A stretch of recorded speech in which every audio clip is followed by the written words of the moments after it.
দর্শক আসসালামু আলাইকুম। আমি এখন আছি হযরত শাহজালাল আন্তর্জাতিক বিমানবন্দরে।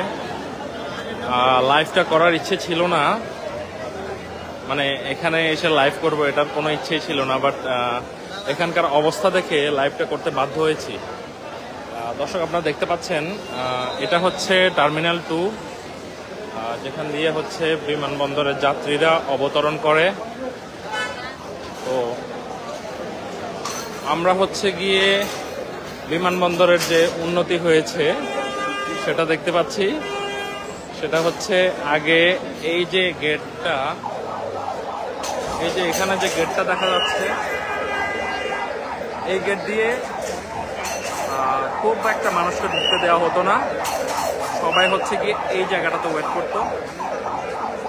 এখানে আপনারা দেখতে পাচ্ছেন, এই যে গ্রিল ধরে ওয়েট করতো সবাই।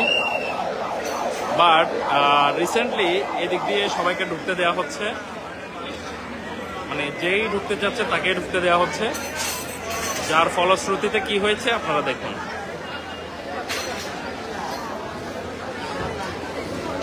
ভেতরে মানে যাওয়ার কোনো অবস্থা নেই। আসলে আমরা বাঙালিরা আসলে একটু বেশি আবেগপ্রবণ, যারা হচ্ছে গিয়ে আমরা আমাদের দেশের বাইরে থেকে আমাদের কোনো রিলেটিভ বা কোনো আত্মীয় স্বজন আসলে আমরা পারি না আমাদের 14 গোষ্ঠী সহ নিয়ে আসতে এয়ারপোর্টে। দেখতে পাচ্ছেন পুরো ফ্যামিলি নিয়ে এসেছে।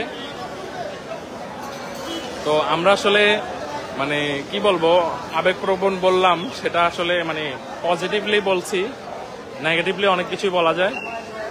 আসলে আমরা পারি না আমাদের চাচা জ্যাঠা জেঠি ফুফা ফুফি মামা মামি খালা খালু মায় মুরব্বী আত্মীয় স্বজন পারলে কবরস্থান থেকেও দু একজনকে উঠে নিয়ে আসতে পারলে আমরা নিয়ে আসি। আপনারা দেখতে পাচ্ছেন এদিক দিয়ে যাওয়ার কোনো অবস্থাই নেই। আমি যে ভেতরে গিয়ে আমার যাত্রীকে আমি পিক করব সেরকম কোনো অবস্থাই নেই। আসলে প্রশাসনের দৃষ্টি আকর্ষণ করছি যে এই ধরনের বিশৃঙ্খলা সৃষ্টি করা থেকে আসলে আমাদেরকে বিরত রাখা হোক। আগে যে জায়গায় আমাদেরকে এখানে আটকে রাখা হতো সেটাই ভালো ছিল মনে হয়, এই জায়গাটাতেই থাকলে ভালো ছিল।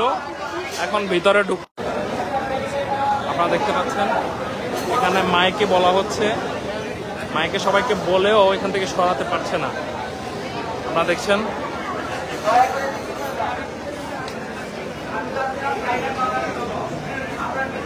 দেখেন অসংখ্য মানুষ এখানে এসে যে ভিড় করছে। আসলে আমার আর কিছু বলার নেই।